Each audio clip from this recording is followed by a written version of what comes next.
Et on va justement démarrer cette matinée en douceur, en bon Suisse.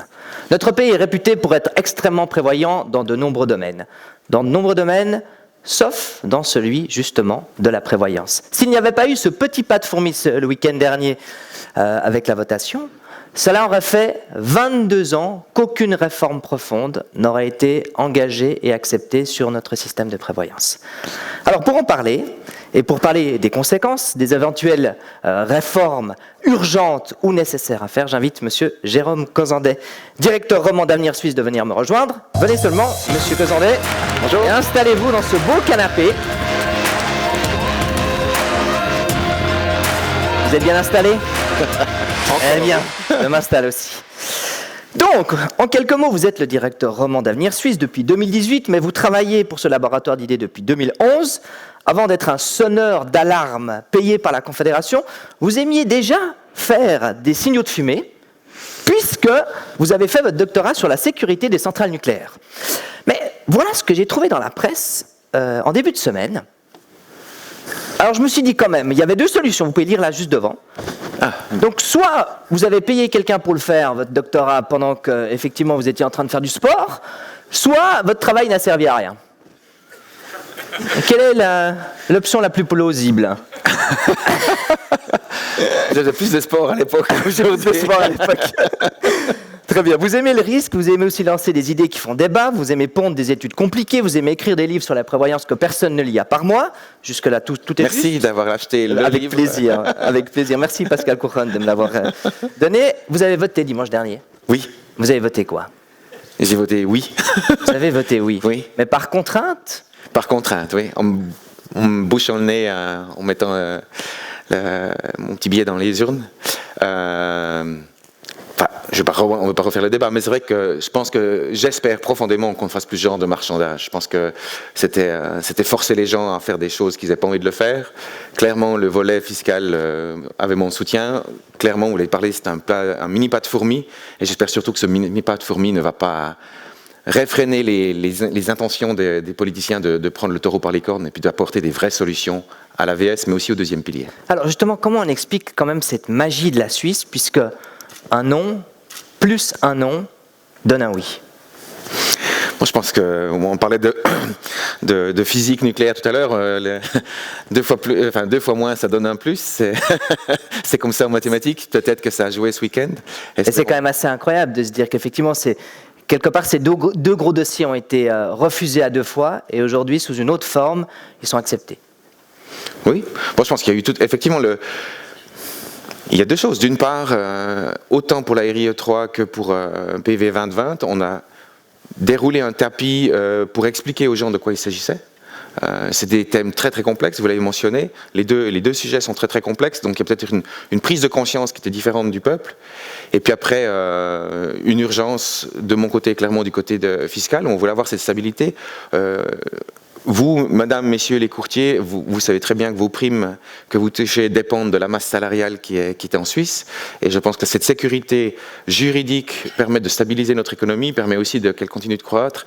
Et quelque part, c'est sûrement un élément qui a été pris en considération par beaucoup, d'accepter ce pas de fourmi, encore une fois, du côté de l'AVS, mais de mettre des fondations solides pour notre économie. Je pense que sans économie, la meilleure prévoyance qu'on peut souhaiter aux gens qui vivent dans ce pays, c'est d'avoir une économie solide. Si on n'a plus de travail, on peut faire toutes les réformes de l'AVS et deuxième pilier qu'on veut. S'il n'y a pas un salaire pour financer ou préfinancer cette prévoyance, on aura un souci. Donc, prenons soin de notre économie.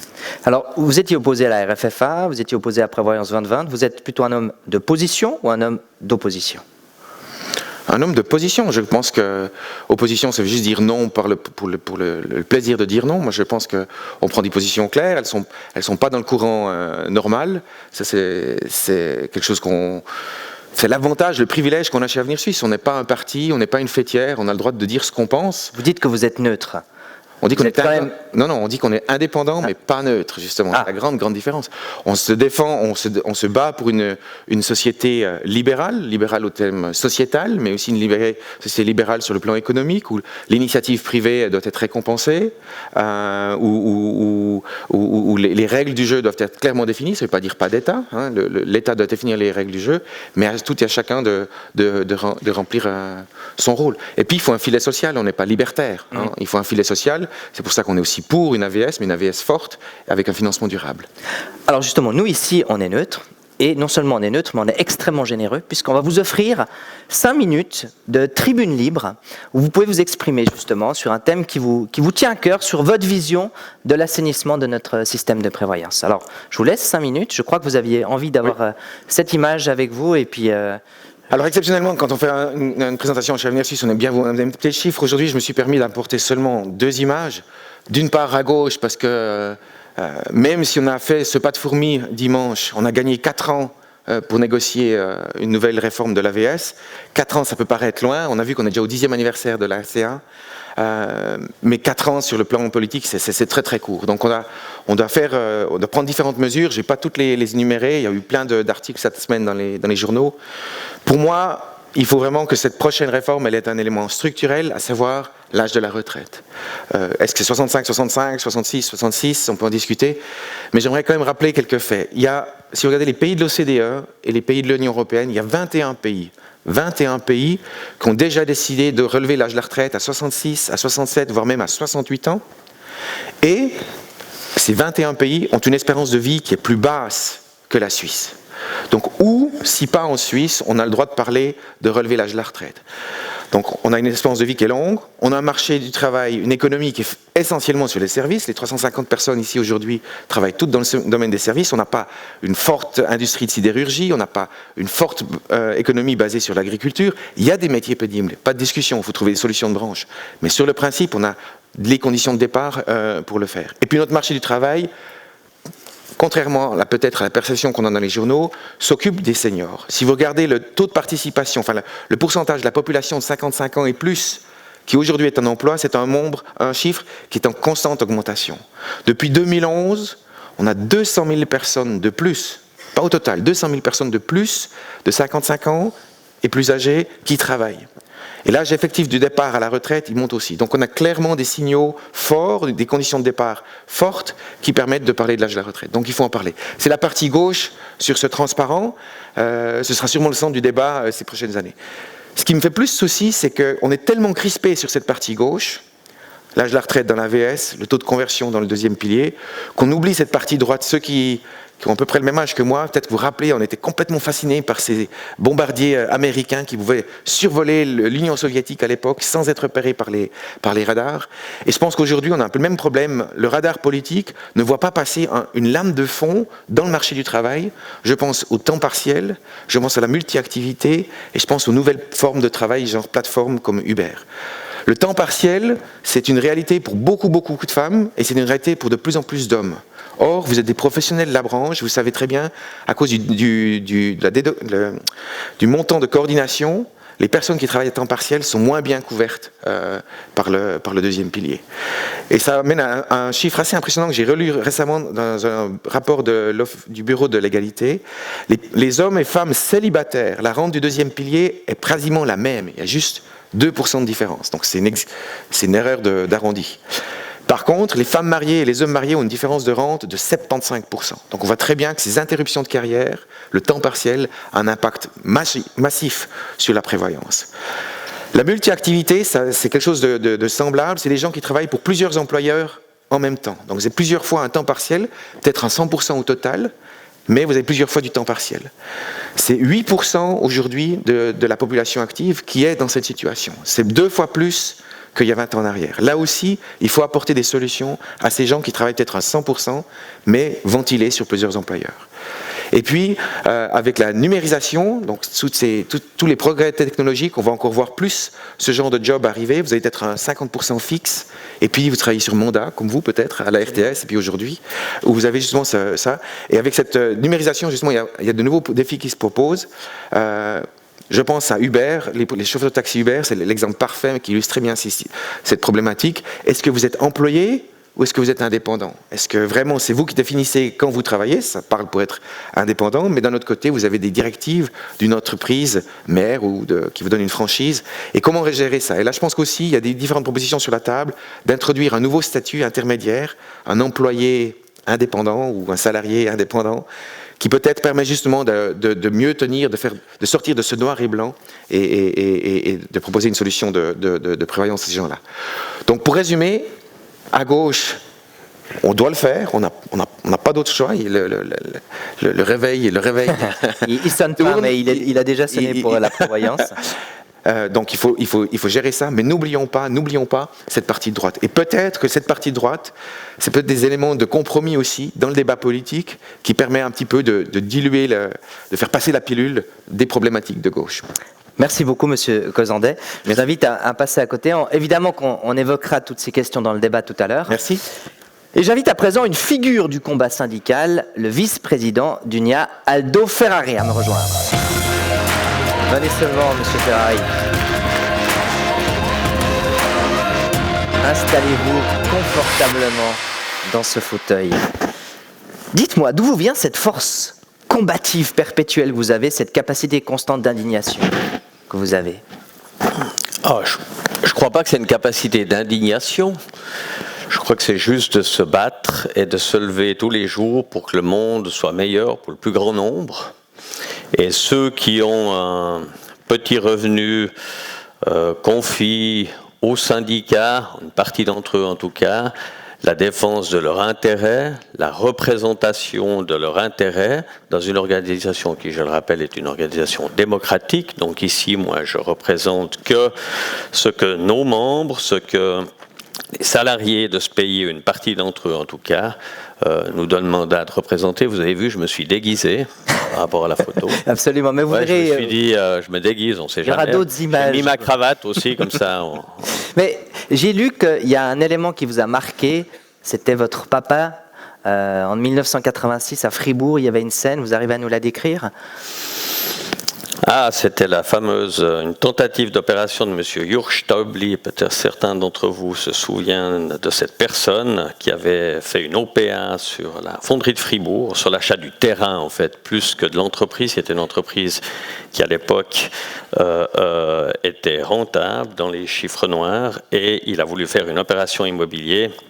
Alors évidemment, on avait les journalistes à la maison, etc. Mon père a été militant en Italie, comme jeune militant du Parti communiste italien, qui, je le rappelle, contrairement à certains autres partis, ne dépendait pas totalement de Moscou, et qui a eu cette éducation-là de se battre. Il était contremaître dans cette entreprise, et quand ils ont appris par la presse, par la manchette un matin du journal La Liberté, que leur entreprise allait être vendue à M. Staubli. Là, c'est lui qui a mené ce... C'est ça, qui a mené ce combat et qui a dit, dans une année, on sera fermé, une année, jour pour jour suivant, cette entreprise a fermé, 80 personnes sur le carreau, pour une entreprise qui fonctionnait, qui était dans les chiffres noirs, et ce genre d'éléments vous marque, mais encore une fois, j'ai travaillé, j'ai pendant 15 ans travaillé dans les usines. Mon premier emploi, il y avait des femmes qui travaillaient, qui avaient 5 jetons par semaine pour aller aux toilettes.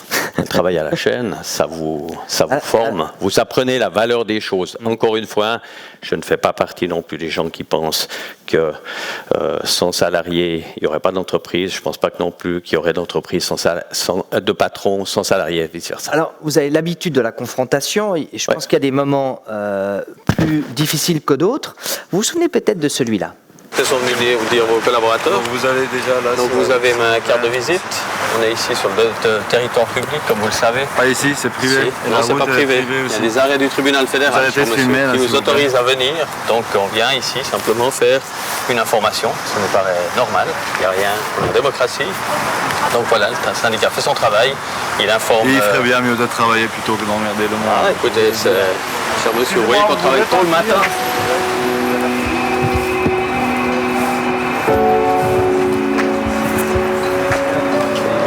Juste, il faudra pas rester là, j'appelle la police. Vous pouvez appeler la police, il n'y a aucun problème, monsieur. Ça vous arrive souvent de vous faire rudoyer, de vous faire insulter, vous avez l'habitude? Insulter, c'est un grand terme. ce monsieur n'a pas l'habitude du partenariat social ou de la confrontation. On est dans une démocratie, comme j'aime à dire. Le fait que les gens manifestent, c'est une forme d'expression. C'est probablement préférable à d'autres types de dérapage. Moi, je crois à ce droit-là. Dans notre pays, il existe d'ailleurs. Il est maintenant même, le droit de grève est inscrit dans la Constitution fédérale, même si souvent, on le voit avec la grève des femmes, on aime diffuser dans ce pays le fait qu'on n'a pas le droit de faire, la guerre. La grève, c'est pas vrai. C'est l'ultima ratio. Je crois que ce pays a démontré, nous avons démontré à la fin, comme pour le régime des retraites, ce pays est orienté solution et les corps intermédiaires dont les syndicats font partie évitent peut-être d'autres opérations de style gilet jaune qu'on voit, parce qu'effectivement, si les gens ne peuvent pas exprimer leur frustration, si les gens ne peuvent pas exprimer leurs revendications, à la fin, on sait à quoi ça conduit et on essaye de participer à ce débat démocratique. La prévoyance, c'est une sorte de passion chez vous, vous en parlez depuis extrêmement longtemps. On regarde juste ce petit extrait qui date de 2003. La question fondamentale qui se pose aujourd'hui, c'est de savoir est-ce que les assureurs doivent rester dans le régime de la prévoyance professionnelle. Je rappelle qu'on est dans un régime d'assurance sociale. Quel régime d'assurance sociale redistribue aux actionnaires une partie des cotisations encaissées et de leurs produits sur les marchés financiers? Alors, à part un léger changement capillaire, autrement, le fond, c'est vraiment le même. Oui, le fond reste le même. Je pense que nous avons, j'écoutais M. Cozandet tout à l'heure, sur toute la dernière partie de son discours, on est d'accord, sur la première, on a un peu plus de peine. On n'est pas comparable avec le reste des régimes sociaux européens.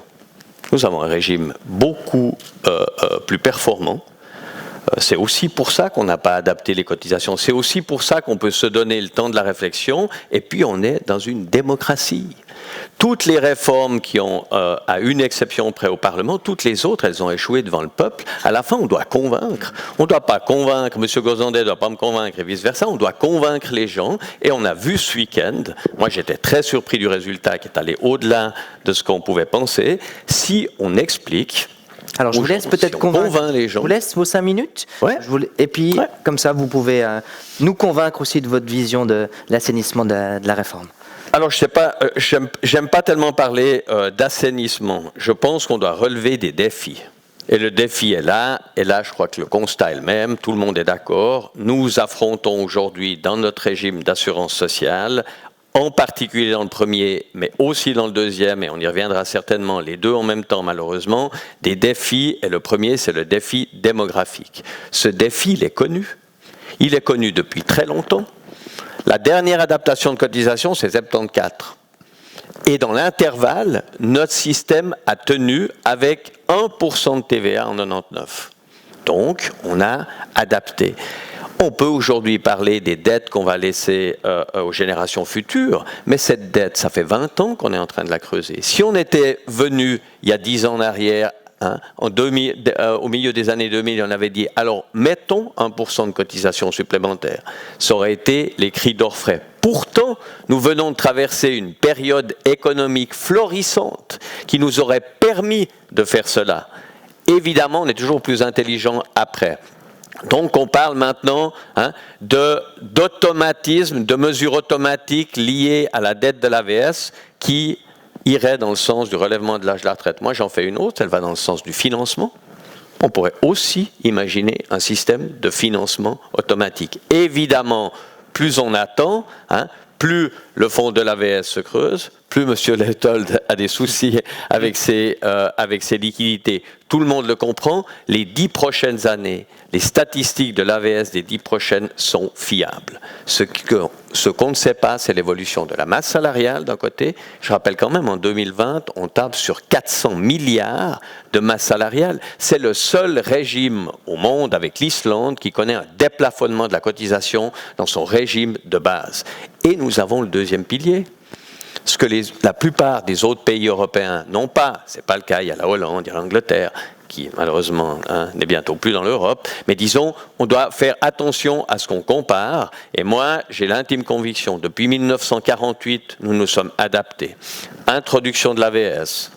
Ensuite, on a eu les 3 piliers. Les 3 piliers, c'était la même discussion, c'était le renforcement de l'AVS contre un système qui s'adaptait plus à la réalité et qui a donné énormément. Le deuxième pilier a distribué de manière éhontée aussi. Je le dis aujourd'hui, a posteriori, si on avait été raisonnable et si on avait simplement appliqué ce qu'on appelle la règle d'or, la valeur du capital, aujourd'hui on ne discuterait pas ni de baisse de taux de conversion, on serait toujours à 7,2. Mais voilà, on a appris et le peuple suisse veut qu'on lui explique pourquoi, et c'est complexe, ce système est complexe, mais c'est un système extraordinaire. Et aujourd'hui, on est quand même en train de parler d'un taux de remplacement de 60% du dernier salaire qui, sur un salaire médian suisse, représente 3 600 francs par mois. Ça veut dire que 50% de la population, si elle a cotisé 44 ans, et c'est tous les problèmes que soulevait M. Cosandet tout à l'heure, avec la problématique de la partie deuxième pilier qui n'est pas assurée, eh bien, la moitié de la population vivra avec 3 600 francs par mois. Je préside une grande fondation des arts et métiers en Suisse alémanique. Nous versons des rentes moyennes du deuxième pilier de 1 600 francs, auxquels j'ajoute 1 800, 2 000 francs d'AVS, c'est 3 600 francs. C'est quand même pas indécent.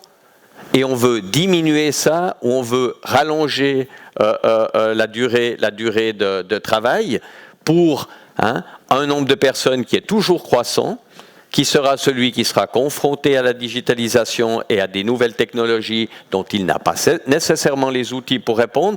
Je pense que ça n'a pas de sens aujourd'hui et que chaque année sera un peu moins de sens. Et en plus, parce que c'est ça le défi, nous devrons aller expliquer au plus grand nombre que leur rente baissera et que l'âge de la retraite montera. Je pense que d'envisager un compromis de financement me semble être à long terme probablement une solution plus viable, mais encore une fois, le peuple décidera. Et puis pour ce qui nous attend, moi je garde confiance. C'est clair que le deuxième pilier aujourd'hui est en difficulté.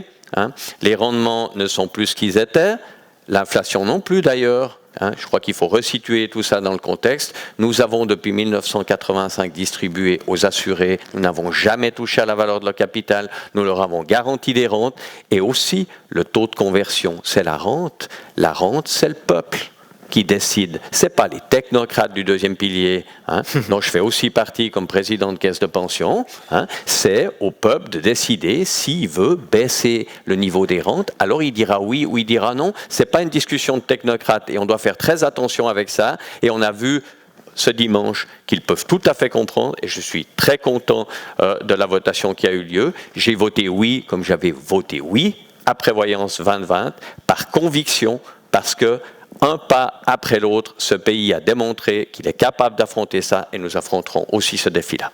Merci beaucoup, M. Ferraille. Vous pouvez rejoindre M. Cosandet pour cette vision. On discutera évidemment de tout ça en débat tout à l'heure. Alors, il y a une personne ici, effectivement, vous le disiez, qui était particulièrement intéressée aux résultats de la RFFA, puisque les 2 milliards de compensation sociale iront directement dans sa caisse. Merci d'accueillir M. Manuel Leuthold, président du conseil d'administration de Compensuisse. Installez-vous, monsieur Leuthold. Merci. Vous vous sentez un tout petit peu plus léger depuis ce week-end ? Écoutez, c'était une très très bonne nouvelle pour les caisses de l'AVS, donc je dis merci à droite, merci à gauche. Vous savez que ma fonction, je ne peux pas, dois pas et ne veux pas prendre position sur les thèmes politiques, j'ai ce devoir de réserve, mais évidemment je me réjouis de ces montants qui rentrent et qui donnent un peu plus de temps pour la réflexion, même si, comme ça a été dit, ça repousse le problème, mais ça ne le résout pas, puisque la courbe tend inexorablement vers le sud. Alors, vous êtes juriste de 57 ans, diplômé en économie, vous avez travaillé 59, hélas. 59 Ah ben, ma référence avait 2 ans de moins, alors. Vous avez travaillé 27 ans à l'UBS, c'est juste ? C'est là que vous avez appris à gérer les crises et les faillites ? Ça a été une très très bonne école. Effectivement, j'ai passé à travers, vous imaginez, cette période à travers pas mal de choses, pas mal de crises, pas mal de changements assez profonds en Suisse. De faillite, quand même. Quasiment. Quasiment, oui. Et après coup, finalement, c'était peut-être la perception était un peu plus grave que la réalité, mais dans la confusion, effectivement, il y a eu des mesures qui ont été prises à juste titre, qui ont permis d'assurer et de permettre à la banque de se... C'était une bonne école. C'était une excellente école et j'en suis très très reconnaissant. Alors vous êtes un tout petit peu moins médiatique, monsieur Aldo Ferrari, mais justement, comme on parle de l'UBS, j'ai retrouvé quand même une petite pépite dans nos archives. Écoutez, nous évaluons régulièrement le coût des différentes prestations que nous offrons et nous sommes aperçus que le trafic des paiements en général et en particulier par les canaux électroniques impliquait des coûts très importants pour notre établissement et que le moment était venu de répercuter ces coûts sur notre clientèle. Répercuter les coûts alors qu'il y a 2 ans, l'UBS vantait la gratuité du paiement par Internet. Il y a bien d'autres manières d'agir. Vous savez très bien qu'il y a le fameux e-banking, la banque par Internet, qui vous permet de faire des paiements, même la nuit, même le dimanche, de votre compte, sans sortir d'argent. Rien n'est gravé dans la pierre et le monde change.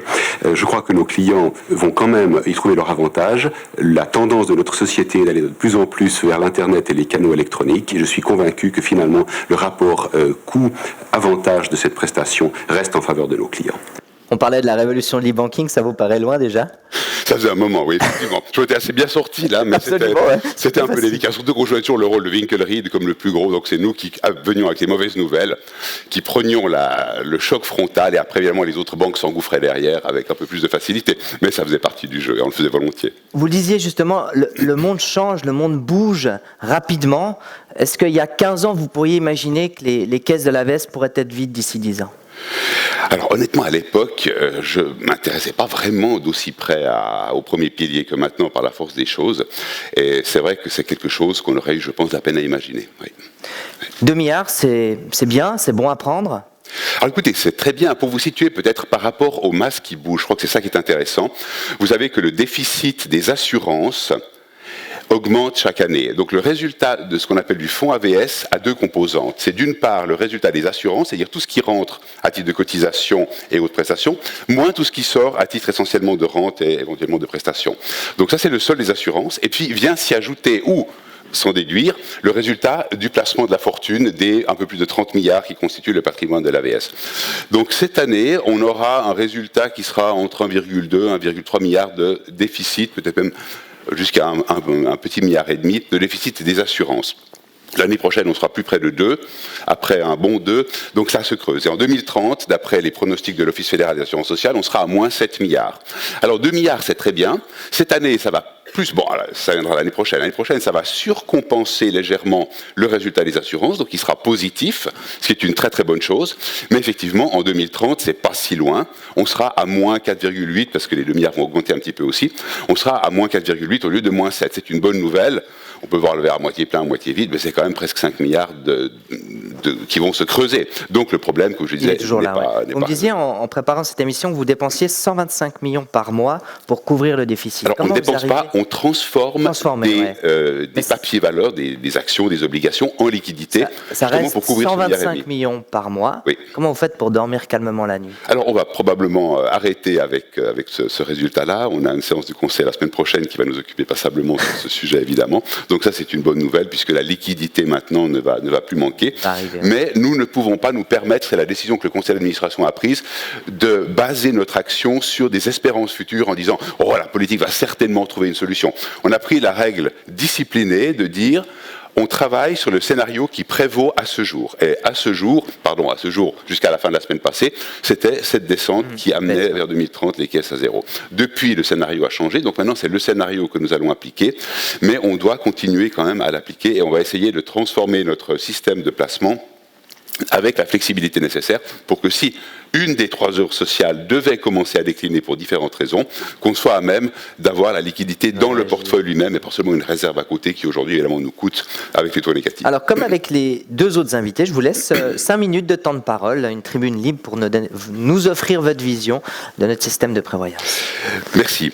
Alors je commencerai par consacrer une petite minute pour rappeler juste le décor, quelques points importants. Donc Campaign Suisse est un établissement de droit public depuis le début de cette année, qui est indépendant de la Confédération. Donc le Conseil fédéral peut me virer, mais ne peut pas me dire ce que je dois faire, respectivement avec le Conseil. On gère 3 fonds. Uniquement la fortune des fonds. On n'est pas responsable pour les œuvres sociales. On est responsable pour la fortune de ces œuvres sociales, soit au total un peu moins de 40 milliards actuellement. Et nous gérons donc ces 3 clients. L'AVS, qui a un gros patrimoine, plus de 30 milliards, mais évidemment des perspectives, comme on l'a dit, difficulté croissante, l'assurance invalidité, qui est en situation d'endettement, puisqu'il a une dette de 10 milliards envers l'AVS et un capital de 5, mais qui a des résultats légèrement positifs et qui devraient s'améliorer avec le temps selon l'OFAS, et puis les APG, le régime des APG avec 1 milliard. C'est le principe de la répartition, c'est-à-dire que ce que Madame Dupont paye aujourd'hui comme cotisation est donné demain à Monsieur Durand comme rente, donc l'argent ne reste pas, on tourne plus que la fortune chaque année, donc on a un gros mouvement évidemment de liquidité, ce qui a des contraintes sur la gestion, et puis c'est contraire au principe de capitalisation du deuxième pilier, évidemment, où chacun se constitue son capital. Pour la gestion, on est très libre pour l'actif, on n'a pas de restrictions, bien sûr à l'interne on a tout un cadre réglementaire pour nos placements, mais théoriquement on pourrait placer comme on veut. On n'est pas soumis à l'OPP2, on est vraiment libre. Par contre, au niveau des engagements, de l'ALM, ce qu'on appelle en jargon technique, on est totalement lié par la politique, on n'a aucune influence. C'est la politique qui décide ce qui doit sortir des œuvres sociales. Et puis comment on gère, c'est nous qui le décidons. Donc c'est une situation assez intéressante et qui comporte évidemment pas mal de responsabilités pour le Conseil et son président, qui fonctionne effectivement de fait également comme autorité de surveillance, puisque on est responsable de ça en dernier recours. 3 défis que j'avais prévu de vous présenter rapidement. Monsieur Ferrari a déjà déploré le premier, c'est-à-dire la démographie. Effectivement, donc je vais être très rapide sur ce point-là. C'est effectivement, les Anglais disent demography is destiny. La démographie, c'est le destin. C'est extrêmement difficile d'aller contre. Et c'est finalement le ratio entre ceux qui cotisent et ceux qui touchent les rentes. Et le ratio doit être évidemment, d'une certaine manière, en proportion pour que ça soit soutenable sur le long terme. Donc on a ce problème auquel tous les autres pays sont confrontés, même les pays dits plus jeunes, comme la Chine aussi, ils ont ce problème-là bien sûr aussi, le Brésil aussi, pour ceux qui connaissent un peu. Effectivement, c'est inexorable. La question, c'est la réponse à laquelle on y apporte. Certains pays ont un mécanisme d'ajustement assez automatique, d'autres ont un devoir d'effort et pas de résultat. Le Liechtenstein, par exemple, le Parlement doit se saisir quand on tombe en dessous d'un certain niveau, sans forcément être obligé d'arriver à une solution, mais au moins il doit empoigner le problème. Chez nous, c'est différent. Effectivement, depuis 22 ans, il n'y a pas eu de nouvelles solutions apportées, à part le week-end dernier, ce qui est une bonne nouvelle. Donc ça, c'est le premier défi. Le deuxième défi, heureusement, là, j'ai encore la primeur. Pour moi, c'est une préoccupation, c'est le shift du financement qui va des cotisations de plus en plus vers l'impôt pour le premier pilier. Quand j'explique à une délégation chinoise comment ça fonctionne, le système des 3 piliers, je dis le premier pilier, c'est très simple, ce que monsieur Intel cotise aujourd'hui va demain en rente pour madame. C'est vrai en théorie, en réalité, il y a déjà 28% qui sont payés par le Bund, c'est les 19,55% des charges que la Confédération prend, plus l'impôt sur les jeux, l'impôt sur le tabac. Je profite toujours pour remercier ceux qui jouent et ceux qui fument, parce qu'ils contribuent aux caisses. Et en plus, les fumeurs ont le bon goût de réduire leur espérance de vie, donc ce sont vraiment des citoyens modèles. C'est le bien. En fait, ils ont une double qualité. Je plaisante, évidemment, vous m'aurez compris. Donc, cet élément-là est important. Et effectivement, on a l'AI qui a été évidemment assaini avec cette mise en place de ce fonds distinct pour ça. Évidemment, en assainissant l'AI, on constate que, je crois, sauf erreur, d'après l'OFAS, 42% des bénéficiaires de rente AI touchent également les prestations complémentaires. Donc on a assaini l'AI, ce qui est une bonne nouvelle, mais on a déplacé un peu le problème sur les prestations complémentaires. La deuxième bonne nouvelle, c'est qu'on est en train d'assainir les prestations complémentaires, et je crains que si cet assainissement arrive, on arrive vers un débordement du côté de l'aide sociale. Donc finalement, est-ce qu'on résout le problème ou est-ce qu'on le repousse ? Et plus on va vers des solutions subséquentes, évidemment, et plus la part de l'impôt devient prédominante. Donc mon souci, c'est que si on regarde la pyramide, on rappelait la largeur de la population cotisante. La Suisse a un taux d'activité de la population qui est extrêmement élevé. On travaille à des entreprises, des salariés, des indépendants, des employeurs, etc. Donc on a une très forte base contributive et la pyramide est très solide. Et on est en train de shifter vers l'impôt, qui, comme vous le savez, est plutôt un arbre avec un tronc qui est très mince. On est en terre vaudoise, Genève, c'est pas beaucoup mieux au bout. Enlever le 2% des contributeurs personnes physiques, je vous dis, c'est pas 2% de l'impôt qui disparaît. C'est un montant extrêmement important. Donc on fragilise finalement le financement des œuvres sociales parce qu'on remplace une pyramide avec une assise très large par l'impôt qui est quand même beaucoup plus fragile, beaucoup plus vulnérable, et c'est plus facile d'aller payer des impôts ailleurs que d'aller cotiser ailleurs. Donc ça, c'est un souci pour moi sur le long terme et dont on parle étonnamment relativement peu. Et puis le troisième défi qu'on aura, c'est les taux négatifs. Et là, comme banquier, je suis assez sensible. Pour le premier pilier, simplement, ça rabote évidemment les espérances de rendement qu'on peut avoir. Pour le deuxième pilier, c'est beaucoup plus toxique. Donc les taux négatifs ont été excellents pour l'industrie d'exportation. Ça a maintenu des postes de travail. Je me suis occupé pendant 25 ans d'entreprise, donc je sais à quel point c'est important que les entreprises suisses puissent exporter. 1 franc sur 2, on le gagne à l'étranger. C'est essentiel. Mais il ne faut pas fermer les yeux sur les effets collatéraux des taux négatifs. Alors il y a l'immobilier évidemment, je suis aussi assez impliqué dans ce domaine, donc je vois effectivement la surchauffe et l'augmentation. Les assureurs savent bien aussi les prix auxquels vous achetez les immeubles aujourd'hui. Ça lève un certain nombre de questions. Et puis, évidemment, pour le deuxième pilier, le problème, c'est que de plus en plus, le rêve de tout gérant de caisse de pension, c'est que les retraités partent avec le capital, ce qui est complètement à l'opposé de la vocation du deuxième pilier, d'assurer des conditions décentes jusqu'à la fin, et également aux proches.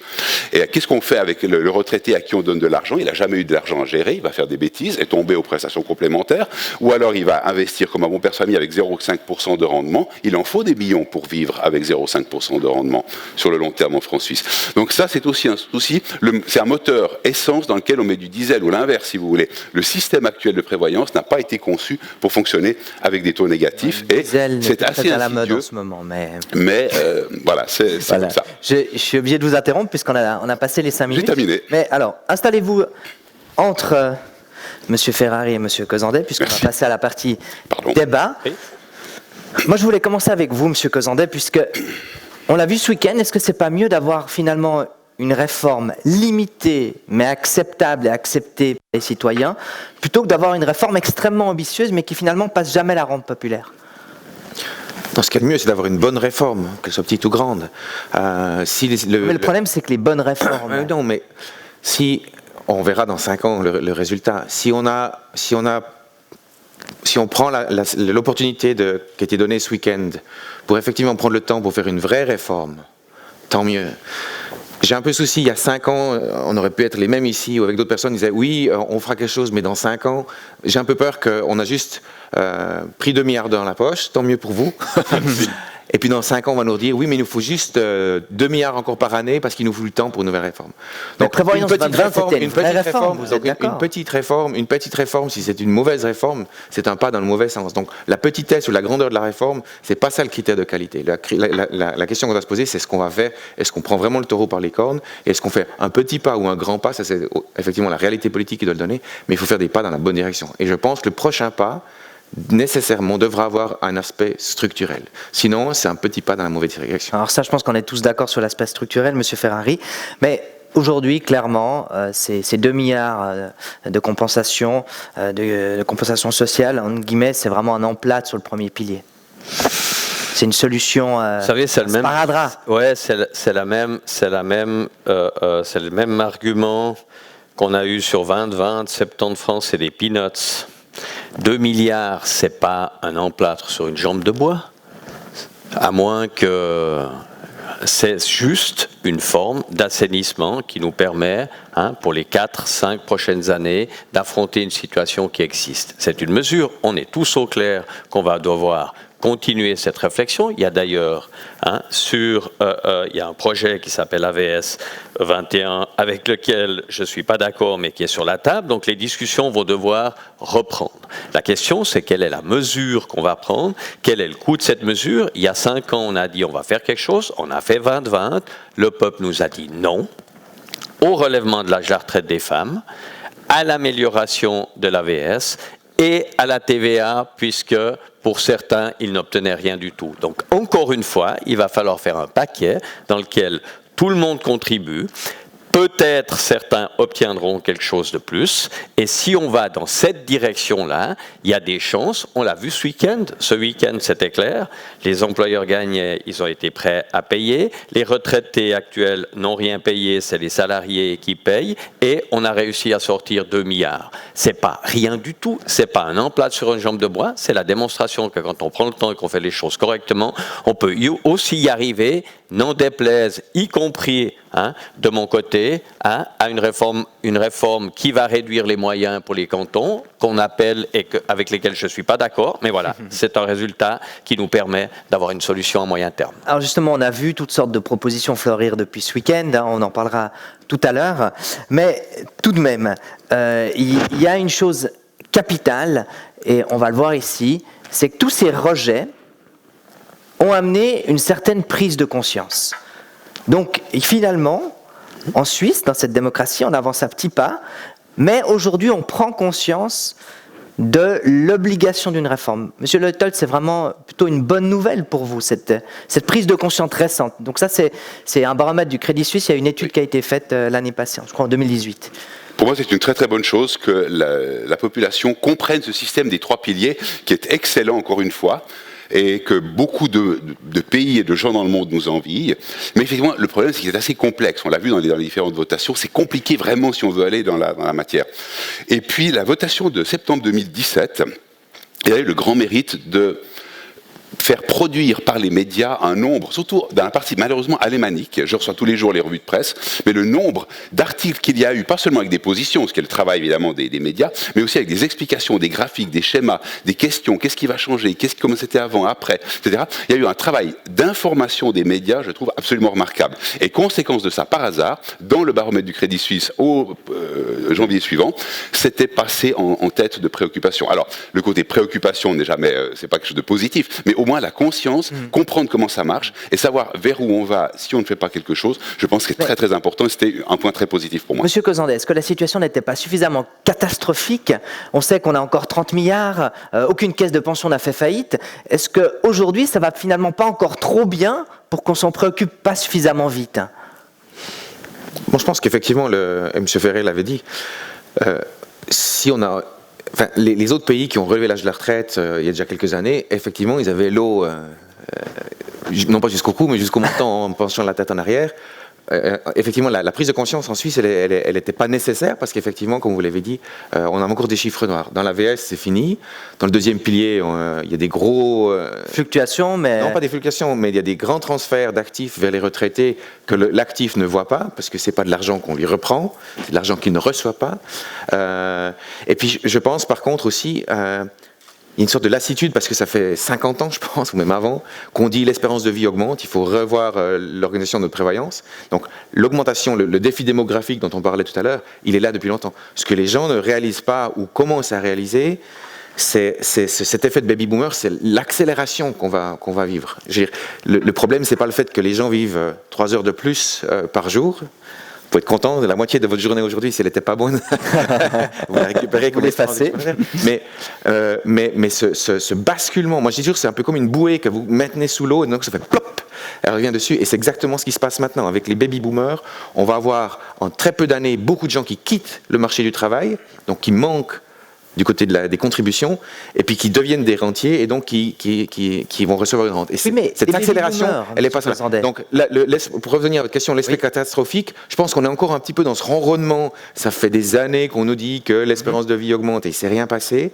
Je pense que, et comme vous dites, moi, je pense qu'effectivement, ce travail d'explication est nécessaire pour que les gens réalisent qu'effectivement, la situation n'est pas la même, c'est pas du copier-coller de ce qu'on a vécu il y a 10 ans ou il y a 15 ans. Je suis d'accord, mais les baby boomers, cette génération va un jour s'arrêter, c'est-à-dire que ce reflux, disons que cette quantité importante de gens qui vont partir à la retraite, Monsieur Aldo Ferrari, un jour cette génération baby boomer va s'arrêter, on aura un retour à la normale. On a créé 800 000 emplois en Suisse ces 20 dernières années. 800 000 emplois. C'est ce qui a sauvé l'AVS. C'est ce qui a sauvé l'AVS. La libre circulation des personnes, tant décriée par le plus grand parti de ce pays, c'est ce qui a sauvé l'AVS parce que nous avons un système déplafonné. Si on fait un sondage dans cette salle, je pense que le chiffre est peu connu, 92% des bénéficiaires de l'AVS touchent plus que ce qu'ils ont payé. Vous n'avez aucun système au monde qui connaît cette réduction. 92%. Hein, c'est énorme. Donc évidemment, cette masse salariale-là, elle augmente. C'est pour ça que le populisme, ah oui, mais les gens ils viennent chez nous, mais à paye, ils auront des prestations, bien sûr. Mais pour une grande partie d'entre eux, c'est pas le cas. Et ce système est extrêmement solide, mais c'est vrai. Aujourd'hui, nous avons une accélération des baby boomers. Et ce que nous lisons là, c'est la communication catastrophiste. Il n'y a plus de solidarité dans l'AVS, il n'y a plus de solidarité dans le deuxième pilier, c'est l'individualisation de la prévoyance parce que je choisis, c'est une hérésie. Jamais nous n'aurions le niveau de rente que nous versons aujourd'hui dans notre pays aux gens si les pères de l'AVS, mais aussi du deuxième pilier, avaient réagi de cette manière, ça serait absurde. L'individualisation renchérira la prévoyance et elle cassera toutes les solidarités. C'est autre chose de relever le défi, de dire effectivement, nous avons un moment donné où on va avoir énormément plus de rentiers, nous atteignons aussi comme pays les limites du nombre d'habitants sur notre territoire, etc. On va affronter des défis comme la digitalisation. Attention, les grandes mesures, augmenter l'âge de la retraite, c'est probablement une solution pour une partie des gens. Monsieur Leutol l'a dit tout à l'heure, on l'avait vu à l'époque de la baisse du taux d'autorisation, nous faisons des transferts de coûts sociaux.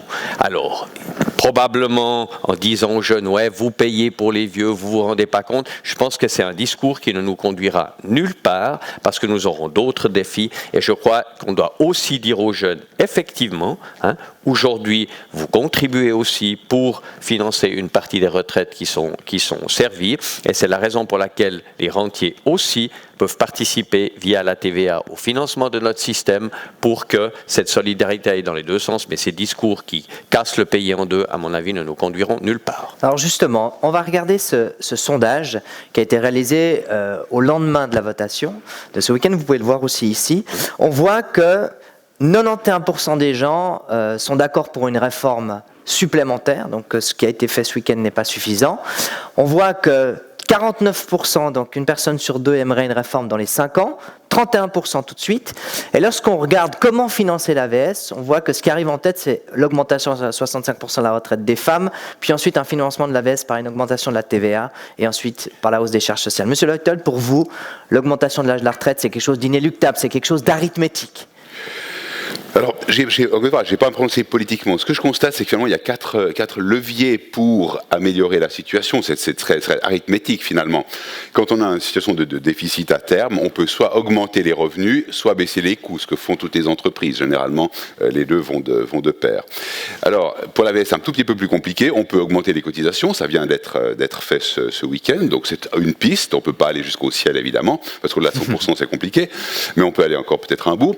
Après, il y a réduire les prestations, je crois qu'elles sont à un niveau, personne n'en parle et je crois que c'est hors sujet.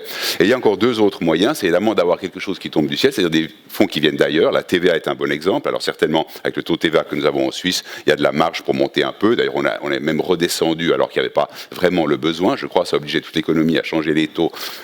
C'était pas forcément extrêmement utile, mais enfin c'est comme ça. Donc je pense que là, il y a aussi une certaine marge de manœuvre. Et puis le dernier gros levier, c'est évidemment le changement de l'âge de la retraite. C'est ce qui fait finalement, qui influe sur le paramètre le plus important de la démographie, c'est le rapport entre les actifs et les bénéficiaires. C'est le changement le plus arithmétique. Alors, je ne sais pas du tout ce qui va venir, ça c'est le peuple et la politique qui le diront, mais effectivement, sur ces 4 leviers, il y en a un qui a l'avantage d'être un mécanisme d'adaptation à terme par rapport aux autres qui sont quand même, c'est pas des fusils à un coup, mais peut-être à 2, 3, 4 coups. On ne peut pas les utiliser simplement à l'infini. Pour vous, M. Ferrari, l'augmentation de l'âge de la retraite, c'est vraiment un transfert de charge, oui. Mais vous pouvez remettre les graphiques parce qu'on peut faire une autre lecture. La première ligne, la moitié, c'est des mecs. 90% sont pour le relèvement de l'âge de la retraite des femmes. Donc cette ligne-là, on l'oublie.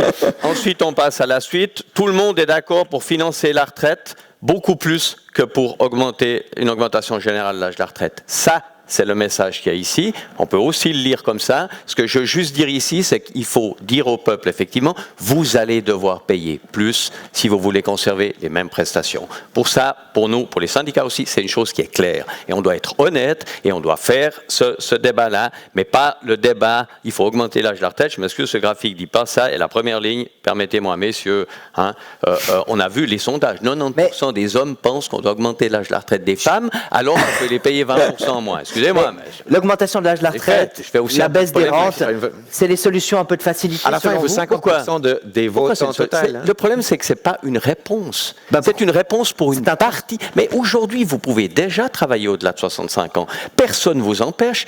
Qu'est-ce qu'on fait avec les gens? Si en face, on garantit l'emploi, moi, j'ai pas de problème. Le relèvement de l'âge de la retraite, c'est pas un tabou. Il y a des gens qui sont forcés de le faire. Il y a des gens ceux qui ont que l'AVS. Il y en a aussi qui travaillent au-delà, parce qu'ils ne peuvent pas faire autrement. D'accord? Mais ceux-ci, dans l'intervalle, ils ont une rente et ils continuent de garder leur boulot mal payé. pour s'en sortir, ou ils vont s'établir au Portugal ou je ne sais où, c'est pas mieux. Moi, j'ai pas de problème, c'est pas un tabou, le relèvement de l'âge de la retraite, c'est une mesure qui, sur le papier, apporte effectivement des réponses, qui effectivement évite que des gens qui ont des très hauts revenus touchent l'AVS. On a vu ce week-end que les Verts libéraux, encore d'autres, on y reviendra. Ouais. Voilà, moi, c'est pas une question de tabou, c'est juste la question, si on dit, vous n'avez plus le droit à la rente, qui assure la différence, c'est tout. Alors, oui, justement, je voulais vous poser une question, M. Cozandet, parce que vous avez parlé de flexibilité, vous avez parlé justement de ce monde du travail qui change, de multi-activité. Pourquoi est-ce qu'on n'arrive pas aujourd'hui à gagner en flexibilité dans ce départ de l'âge de la retraite, à proposer une retraite de 62 à 67, 68 ans, et puis qu'effectivement, on soit beaucoup plus flexible? Deux choses, quand même pour revenir. Allez-y. Il y a ce discours continuel de dire si on relève l'âge de la retraite, il y aura des chômeurs supplémentaires. Parce que le marché du travail est constant. Et donc, s'il y a plus de gens...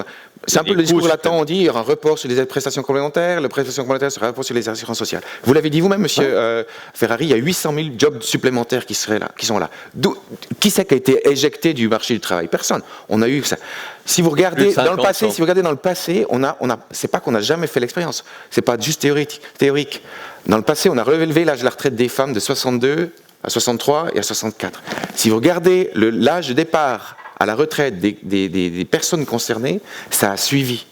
Et on l'a fait de façon que je ne le ferai plus jamais comme ça. On a fait d'un coup augmenter d'une année. Donc je suis convaincu que si on relève l'âge de la retraite progressivement, le marché du travail va suivre, monsieur Ferry. On ne va pas créer des gens qui seront dans la précarité supplémentaire. On a augmenté l'âge de la retraite de celles qui ne travaillaient pas. Je rappelle quand même, les femmes, à l'époque de la 10e révision AVS, n'avaient pas autant...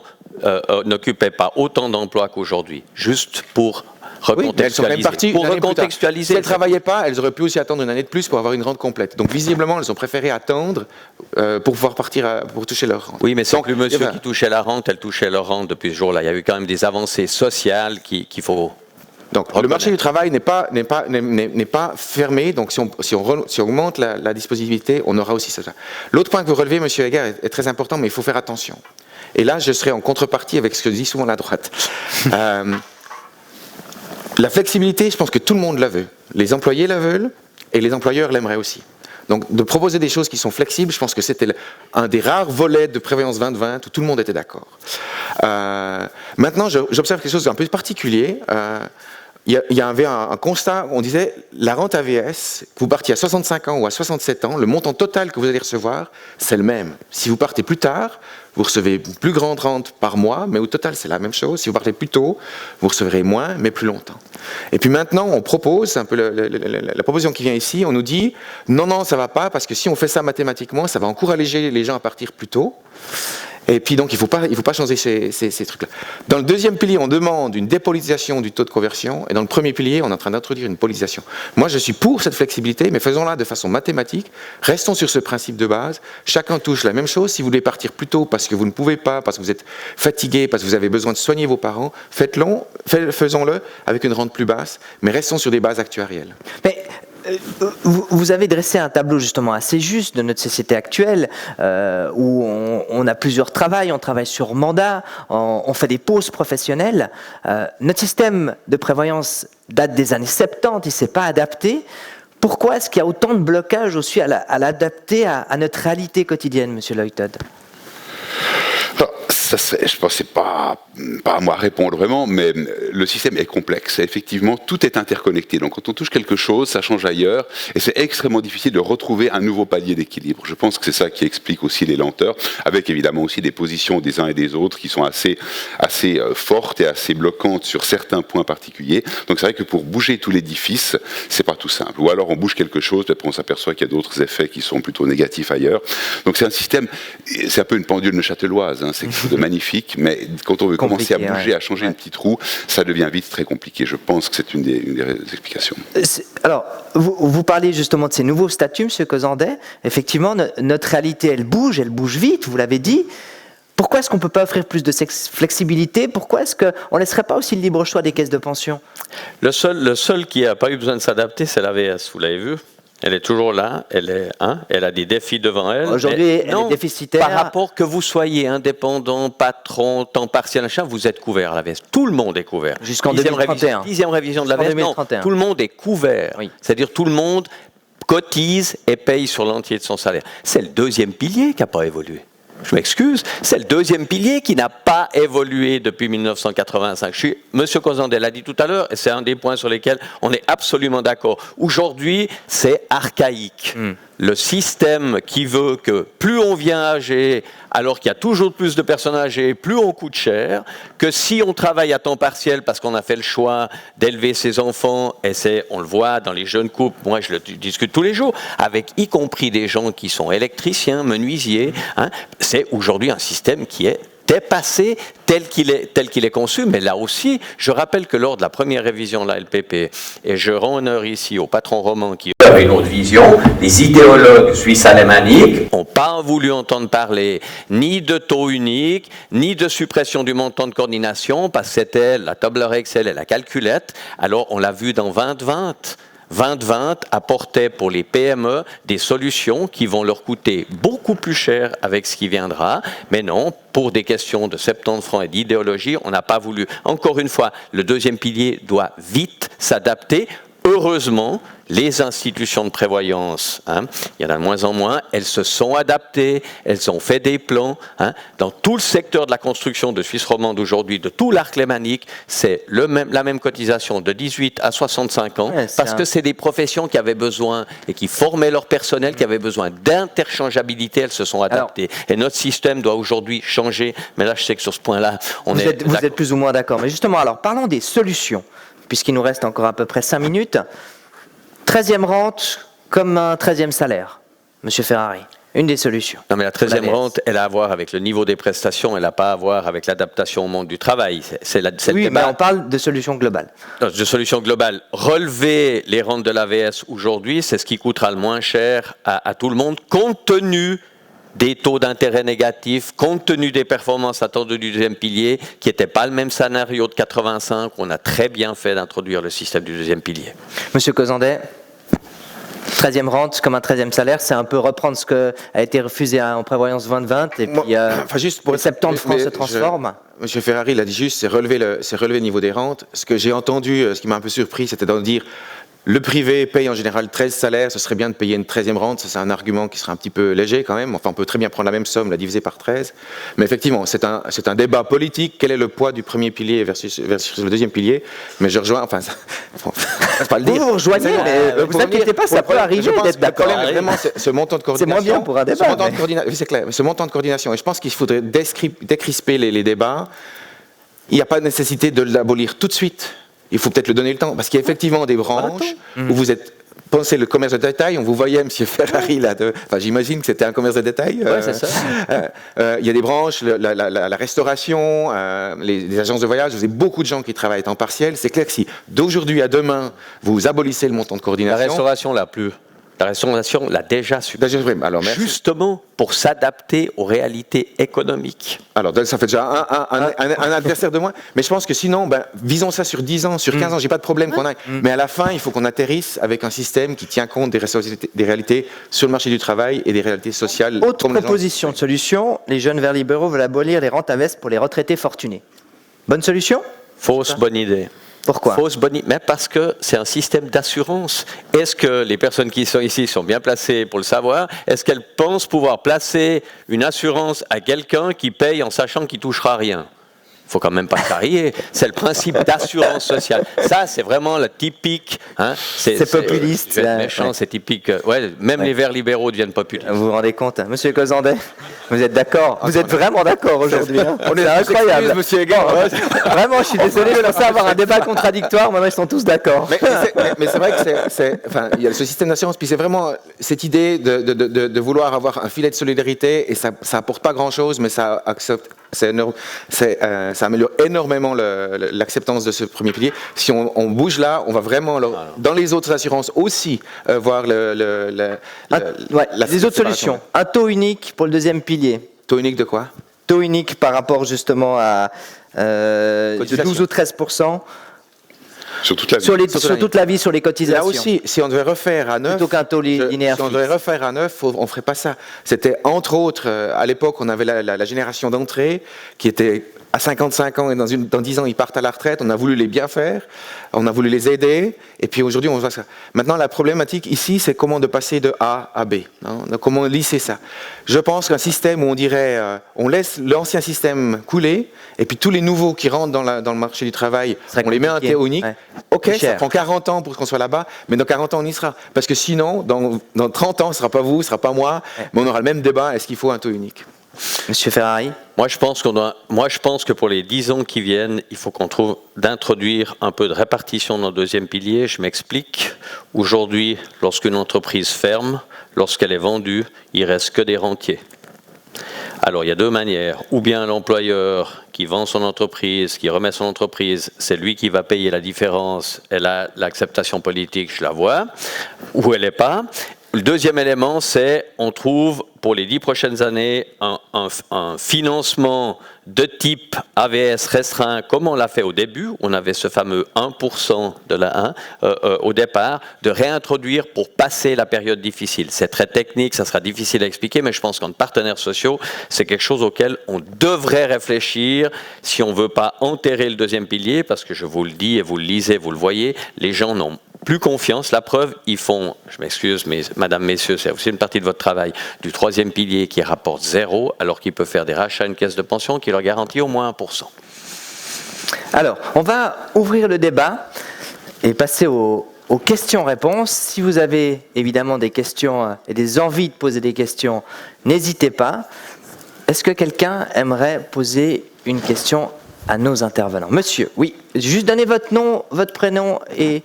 Pour qui Ricardo Comte. Vous avez pas besoin de micro. Non, très bien. Il y a juste une chose que vous n'avez pas abordée. Aux États-Unis, la durée de vie des gens diminue. En Europe, elle reste stable. Donc, ce que vous parlez là, c'est dans 5 ans, 10 ans, mais vous n'avez pas du tout parlé de ce phénomène que les gens arrêtent de vieillir. Alors, j'aimerais votre réponse là-dessus. Que les gens arrêtent de vieillir. Alors ça, c'est un souhait pour beaucoup. Alors ça, c'est un fantasme, mais parce que monsieur est juste, enfin, il y a à ma connaissance, j'ai pas la vue sur les 180 quelque chose, mais la Russie, l'espérance de vie diminue et aux États-Unis, ce qui était surprenant surtout, c'était surtout une réduction de l'espérance de vie des gens blancs, caucasiens, et les autres augmentent et ça a longtemps caché ça. Inversement, j'avais vu une étude pour la Grande-Bretagne où on montre l'augmentation de l'espérance de vie telle que projetée en 1970. Vous voyez le même graphique, 75, etc. Et chaque fois, on a anticipé une augmentation de l'espérance de vie, mais chaque fois, on s'est trompé. Tant mieux, on s'est trompé. Très difficile à dire. Est-ce qu'on aura un nouveau médicament contre l'Alzheimer? Est-ce qu'on va vaincre le cancer? Ou est-ce qu'au contraire, la montée du populisme, le manque de perspective pour certains vont les amener à des problèmes d'alcool, des problèmes de dépendance, et qui va baisser sur notre espérance de vie? C'est difficile à dire. Je pense que même si ça restait stable, les problèmes démographiques dont on a parlé, le départ des baby-boomers à la retraite, il va rester. Donc, les 10 prochaines années, on a encore le luxe de pas se poser cette question-là. Mais c'est vrai que c'est quelque chose à surveiller. Monsieur Ferrari?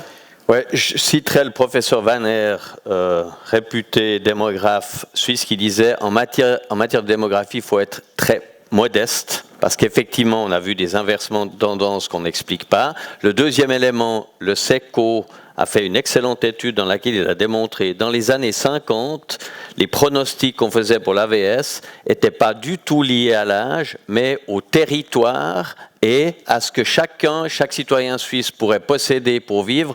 Et le worst case, c'était 5,5 millions d'habitants en 2000. Vous connaissez le résultat, hein? Encore une fois, il faut être relativement modeste. Ce qui est absolument infaillible, c'est les statistiques des 10 prochaines années de l'AVS. Celles-là, elles sont infaillibles. Et c'est vrai, il faut qu'on finance ça. C'est tout. On a besoin de passer ça. Moi, je ne conteste pas. On doit trouver, si on veut financer, ou si on veut faire travailler les gens plus longtemps, hein, ou si on veut baisser les prestations. 2 n'est jamais que la somme de 1 plus 1.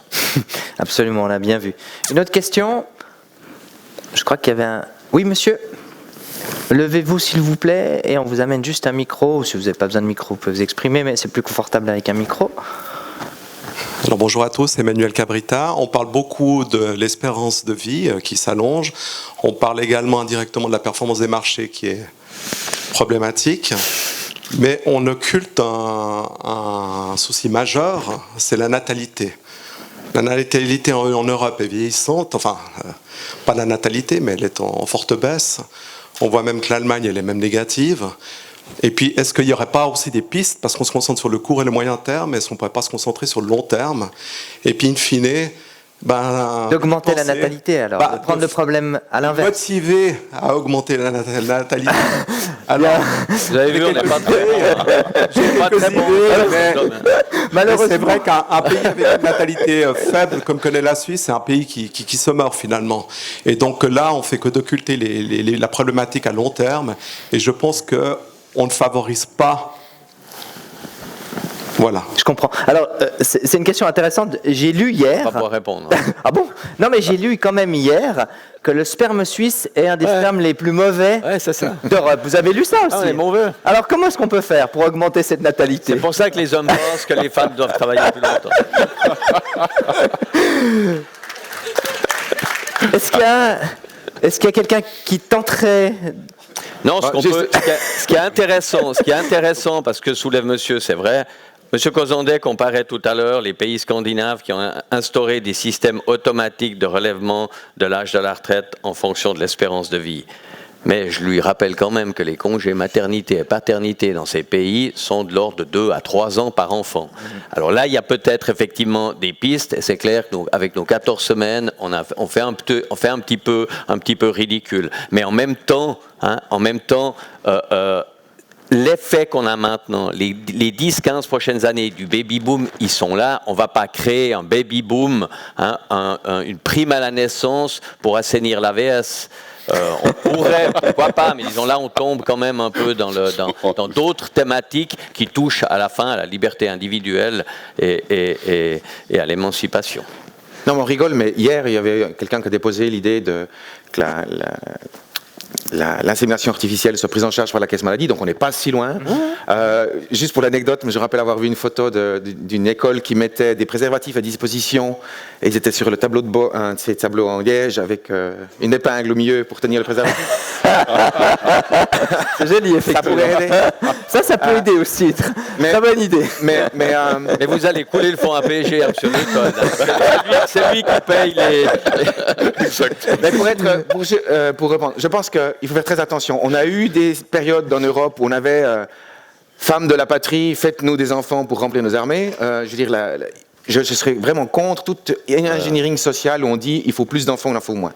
Le fait qu'on ait moins d'enfants, c'est aussi, et ça on le voit dans tous les pays, si le PIB par habitant augmente, si le niveau de confort augmente, on n'a plus besoin d'avoir des enfants pour assurer la prévoyance, comme dans le temps. Donc c'est un signe d'une industrie qui a augmenté. Maintenant, si vous voulez 3 enfants, si vous n'en avez pas, je pense que chacun doit décider pour soi. Il faut des conditions cadres. Ça peut être un congé parental. Je pense que c'est beaucoup plus au niveau de l'infrastructure préscolaire ou parascolaire pour garder les enfants. Ça peut être au niveau fiscal aussi. Donc il y a tout un paquet à faire pour que si les gens désirent avoir des enfants, au moins qu'ils ne soient pas pénalisés. Maintenant, encore une fois, je peux le dire, je partage la vie avec vous.